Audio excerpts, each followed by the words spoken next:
শ্বশুরবাড়ি এসে আমার জামাই তো পুরাই খুশি। এবার তো দেখেন সে খুশির ঠেলায় এবার আমলকি গাছে উঠে নিজেই আমলকি পারলো। যেহেতু মানুষ পাওয়া যায় না এদিকে, তো নিজেরটা নিজেরই করতে হয়। এজন্য সেই নিজে উঠে গাছ থেকে আমলকিগুলো পারলো। আর এদিকে আমার নানুর গাছে প্রচুর পরিমাণে সিম ধরেছে, একদম টাটকা সিম আমরা এবার খাবো। তো হ্যালো এভরিওয়ান, আসসালামু আলাইকুম। সবাই কেমন আছেন?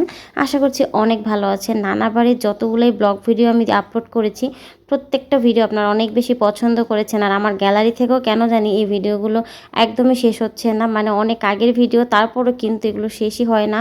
আপনাদের কাছে শেয়ার করছেই, আর আপনারা অনেক বেশি পছন্দ করছেন। তো এই দিকে দেখেন আপনাদের ভাই গাছ থেকে উঠে আমলকি পারছে। এটা হচ্ছে আমাদের দুপুরবেলার হচ্ছে আমরা ডাব খাওয়ার পরে নানু বললো যে এসে হচ্ছে আমলকিগুলো তাড়াতাড়ি পেরে না, কারণ সময় বেশি নাই। তো যেহেতু আমরা চলে যাব আমার শ্বশুর বাড়ি, তো এই আমলকিগুলো পারতে হবে। আর কোনো লোকজনও ছিল না যে গাছ থেকে কেউ পেরে দিবে, যেন বাধ্য হয়ে আপনাদের ভাইয়েই উঠলো। সে কিন্তু মোটামুটি গাছে উঠতে পারে, তবু আমার ভয় লাগছিল অনেক দিন পরে যেহেতু উঠছে, কিন্তু মোটামুটি ভালোই কিন্তু আমলকি পারলো।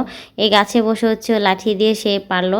আর এত পরিমাণ আমলকি মাত্র একটা ডাল থেকে পারছে, তাতেই মনে হয় 10 কেজির মতো হয়েছে। আর এই আমলকিগুলো সব আমরা ঢাকায় নিয়ে যাব। ঢাকায় নিয়ে এগুলো হচ্ছে আমরা মেহেন্দির সাথে মেথি এগুলো দিয়ে হচ্ছে আমলকি রস এগুলো সব মিক্স করে মাথায় দেবো। এতে কিন্তু প্রচুর চুল পড়া কমে। আপনাদের যাদের অনেক বেশি চুল পড়ে, এভাবে আমলকি রস, মেথি, কালো জিরা, তারপর মেহেন্দি, জবা ফুল সব কিছু মিক্স করে মাথায় দিলে একদমই কিন্তু চুল পড়া কমে যাবে খুব অল্প দিনের মধ্যে। আর এইদিকে দেখেন আমার নানুর গাছে এত পরিমাণ সিম ধরছে, আমি দেখে তো একদম পুরাই পাগল হয়ে গেছি।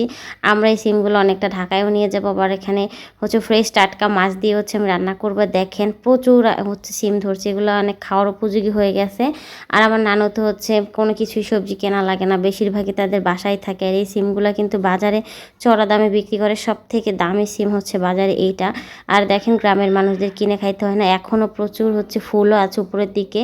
আর এইদিকে এত বেশি সিম ধরছে যে আমার আমার দেখেই শান্তি লাগছিল, মনে হচ্ছিল যে না এখন আমি এখানে রান্না করে তারপর খাই। তো যাই হোক, এই সিম গাছগুলো অনেক সুন্দর ছিল। আর এইদিকে দেখি তাদের আমলকি পাড়াও শেষ। এরপর হচ্ছে দেখি দেখেন অনেকগুলো হয়েছে, আরও কিন্তু আছে। আমরা এত আমলকি পড়ছে যে হাত দিয়ে একটা একটা করে মানে তোলা সম্ভব ছিল না, এজন্য ঝাড়ু দিয়ে দিয়ে তারপরে একসাথে করে তারপর বেছে নিব।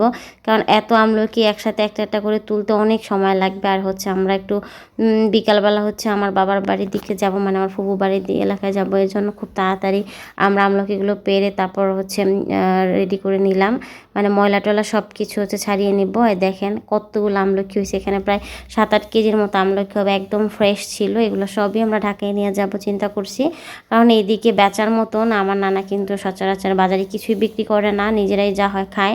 আর এদিকে এত পরিমাণ হয়েছে যে এখন কোনো কিছুর উপায় নেই, কেউ বাজারেও কাউকে দিয়ে পাঠানো যায় না। তো এদিকে আমলকি তুলে আমরা দুপুরে খাওয়া দাওয়া করছি, খাওয়া শেষ করছি। এখন হচ্ছে আমরা বিকালের দিকে আমার ফুফু বাড়ির এলাকায়, মানে আমার বাবার বাড়ির এলাকায় যাব।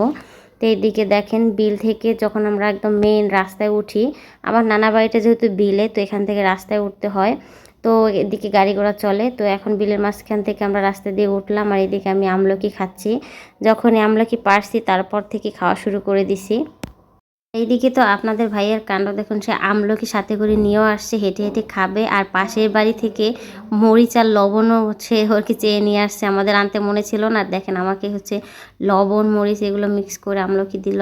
কি যে একটা মজা লাগছে, একদম ফ্রেশ আমলকি, একদম রস ছিল অনেক বেশি। আর সাথে হচ্ছে লবণ মরিচ দিয়ে খেতেও তো অনেক ভালো লাগে। তো এই ছিল আমাদের নানা বাড়ির শেষ ভিডিও। আমরা চলে আসছি আমার ফুফু বাড়িতে প্রায় কাছাকাছি। আর রাস্তার যে অবস্থা, প্রচুর ধুল, যেখান দিকে গাড়ি যায় সেদিকে তো তাকানোই যায় না, ধুলোতে একদম সাদা হয়ে যাচ্ছিল।